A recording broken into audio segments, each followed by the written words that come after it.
दरभंगा के बाजार समिति में लगातार मतगणना का कार्य जारी है।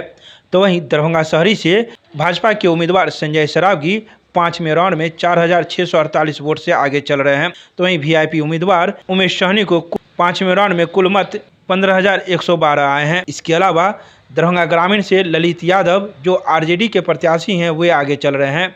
तो वहीं हायाघाट से सीपीएम उम्मीदवार श्याम भारती आगे चल रहे हैं। इसके अलावा जो अलीनगर हॉट सीट माना जा रहा है मैथिली ठाकुर भी तीसरे चरण में 4,000 वोटों से आगे चल रही है। क्योटी से मुरारी मोहन झा भी काफ़ी वोटों से अपने निकटतम प्रतिद्वंदी से आगे चल रहे हैं। इसके अलावा जाले विधानसभा से भी जीवीएस मिश्रा आगे चल रहे हैं। उनके निकटतम प्रतिद्वंदी ऋषि मिश्रा है जो इंडियन नेशनल कांग्रेस से खड़े हैं। तो वहीं बेनीपुर विधानसभा से जदयू के उम्मीदवार विनय कुमार चौधरी भी 2,000 वोटों से तीसरे राउंड में आगे चल रहे हैं। उनके निकटतम प्रतिद्वंदी मिथिलेश कुमार चौधरी हैं जो इंडियन नेशनल कांग्रेस से खड़े हैं।